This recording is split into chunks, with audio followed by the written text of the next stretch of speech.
Hey everyone, welcome back to our YouTube channel. We're so happy to have you. I'm Rachel. And I'm Jessica, and we are the Certified Occupational Therapy Assistants with Harkla. And today we are going to talk about handwriting. Yeah, so there are a lot of reasons why a child might struggle with handwriting. We're going to go through some of those reasons. We're going to give you our 5 favorite tips, activities, strategies to help improve handwriting that you can just incorporate into your daily routine. First, let's talk about why a child might struggle with handwriting. There's a lot that goes into it, and we're just going to kind of rapid fire a variety of reasons that might affect it. So the first one is a child might struggle with having a weak core, they might have weak upper body muscles, and that 100% connects to handwriting. And then if the child struggles with upper body and core strength, they're probably also going to struggle with fine motor strength. So all of those small muscles in the hand that control what the hands do are going to affect the handwriting as well. So the next area they might struggle with is visual perceptual skills. So maybe they can't identify what a lowercase b looks like compared to a P because they're so similar. And so struggling with those visual perceptual skills can make handwriting extremely difficult. And then another one is visual motor skills. And we also know this as hand-eye coordination. So the ability to visually see something, but then also coordinate your hand movements for it. And that's an essential skill with handwriting. All right, y'all know that we are obsessed with primitive reflexes, and the next one is if a child has retained primitive reflexes, and we will specifically go over which ones later in this video, but if the child is holding on to those reflexes that are supposed to go away but haven't for some reason, then that can definitely impact their ability to write successfully. Another reason that a child might struggle with handwriting is going to be attention. If the child struggles to sustain attention for any duration of time, this is going to affect their ability to complete handwriting tasks. Maybe the child has a learning disorder such as dyslexia or dysgraphia, and that is impacting their ability to write successfully. So a lot of different reasons why your child might be struggling with handwriting, and it's important to find the underlying why, find that underlying cause before you move on and really address handwriting. Yep, so we're gonna go over our 5 favorite activities to improve handwriting skills, but like Rachel said, find out the why for your child, and then you'll be able to pick which activities are best. All right, so the first one, like we said, we're obsessed with primitive reflex integration and figuring out why those reflexes aren't integrated. Now, we do have a lot more content on this topic. If you're interested, we will link that in the description below, specifically a free webinar. We have podcast episodes dedicated towards all things primitive reflexes, but that's besides the point right now. The first reflex that could be negatively impacting your child's ability to write at school, home, wherever they are, is their ATNR, or their asymmetrical tonic neck reflex. And this is kind of like the fencer pose. And when a child is maybe looking one direction to copy from the board and write with their other hand, it might be eliciting more of that automatic response that they can't control, and they're going to compensate with their body. They're going to move in weird ways and weird motions that don't necessarily make handwriting easy. So that's the first reflex that might be impacting it. Another primitive reflex that can impact handwriting is the STNR, which is the symmetrical tonic neck reflex. And this primitive reflex is a pretty short-lived reflex in infancy, but it really helps facilitate crawling for infants. And so when a child is handwriting, if their STNR is retained, which means it's still stuck in their body, this is going to affect their ability to smoothly move their head up and down if they're copying from the board. So when they look up at the board to look at what they need to copy, it's going to affect their arms and their legs.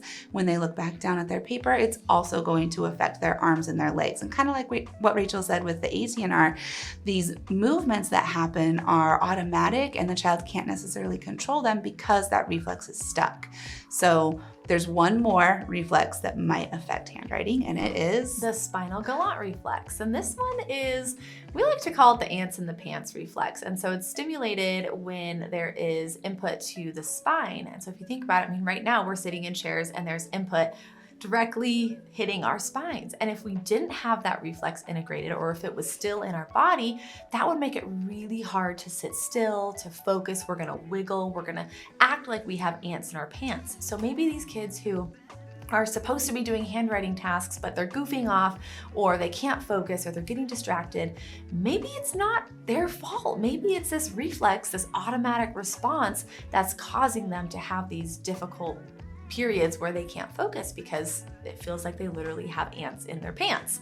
So like we said, you can learn more with some of the other content that we have. We'll link it in the description, but definitely look into those retained primitive reflexes as an underlying reason as to why handwriting can be tough.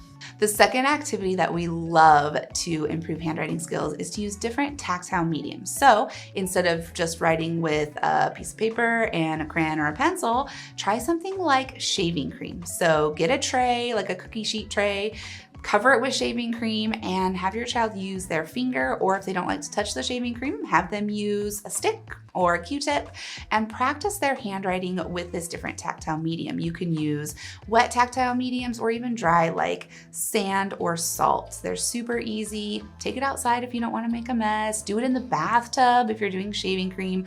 But just getting that different tactile input to practice handwriting can help facilitate memory and motor skills. I remember when I was in elementary school, we used to clean our desks with shaving cream at the end of every week. So if you are a teacher, consider trying that with shaving cream and doing your lesson with shaving cream as the paper on the desk. Totally. Okay, the next activity that we love all of these, just so you know. We're gonna keep saying that, but we love all of these. Not one is better than the other. So just FYI. But the next one that we love is doing upper body strengthening activities. So building things like crawling into your daily routine. So when you call your child for dinner, hey Johnny, it's dinner time, can you crawl all the way to me like a fox? Or can you do a crab walk to the dinner table? So little changes like that can really have a big impact on those upper body skills and the strength that we need in order to improve our handwriting. And so as occupational therapy assistants, we are trained to work from proximal to distal. So work on these big muscles here, our shoulder girdle muscles, our trunk, in order to further improve our distal control. So we have to have good proximal stability up here in order to have that good control of our fingers and those fine motor movements. So crawling and those big body movements is a great way to work on that.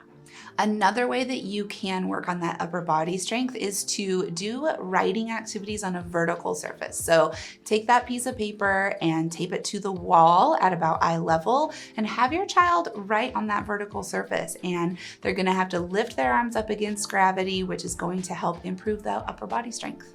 Going along with that, drawing letters, big letters in the air with full upper body movements is another helpful way to build those muscles. So if we're maybe drawing an A, we're gonna draw a big line down, frog hop, big line down, little line across. So we're using our entire upper body to do that.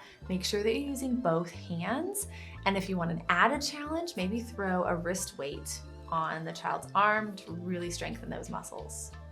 Our fourth activity that we also love is visual perception games. And this can be any game that works those visual motor skills. You can start with the Where's Waldo type games. That's really going to work on some visual perception. And then as your child gets a little bit older, you can check out different games that come from the company ThinkFun. They have some amazing problem-solving visual perception games. One of our favorites is Rush Hour. And these games really just focus on enhancing those visual perception skills to better understand the letters while they're handwriting. Yeah, and another way that you can work on these activities is by having them perform them while they're in a crawling position. So on their hands and knees, or maybe they're laying on their tummy. So you're also working on the upper body strength while you're incorporating those visual perceptual skills. And another fun activity, they're all fun, I'm sorry. They're all fun, okay? But this is a computer game, if you will. It's a website called I Can Learn, and we'll link that in the description as well. We'll link all of these in the description. But I Can Learn is a website that has tons of ocular motor activities, visual perceptual activities, and we know our kids are motivated by screens. And so this is a screen activity that I can get on board with because it really works on those underlying visual perceptual and ocular motor skills, which are required for successful handwriting. Our last activity to help improve handwriting. And most favorite one of all. Wait, is it our favorite? I know. They're all our favorites. Okay. Is to use a consistent handwriting program. So there's a couple of different ones out there, but we love Handwriting Without Tears. There's a lot of schools out there that also use Handwriting Without Tears, but what you want to do is chat with your child's teacher to find out what your teacher is teaching in class, and just be consistent with those same activities, the same verbiage at home when you're also practicing handwriting. Yeah, the verbiage is huge. So like we were drawing our A earlier, big line down, frog hop, big line down. So the way that you are describing how the child writes is going to carry over into all the different environments, and they're gonna think about that as they're writing their letters. And so that's how we get good letter formation, we get good starting placements. We want to make sure these children are starting their letters from the tops. They're going from left to right. And so using that consistent handwriting program is going to be a game changer when you are implementing these activities at home. Yeah. All right, there's our 5 favorite activities to help improve handwriting. Hopefully you got some new ideas to try at home or at the clinic or at school, wherever you are, and just start implementing new activities to practice these skills. If you are concerned with your child's handwriting, their fine motor skills, their ability to complete activities of daily living or ADLs, then make sure that you seek out an occupational therapy evaluation. That in-person therapy is going to be way better than anything that you can learn online. And just ask your pediatrician for a referral, get an evaluation so that way you can check it out and get some additional strategies. In the meantime, make sure you subscribe to our YouTube channel so you never miss a new video. Go follow us on Instagram. We are at Harkla_family, as well as at All Things Sensory Podcast. And make sure you listen to our podcast on all free podcast platforms. We're All Things Sensory. Yep, and we will leave everything in the description below, all the links that we chatted about today, so you can check them out and start implementing these activities yesterday. And we'll see you next week. Thanks for being here. Okay. Letters. Samantha!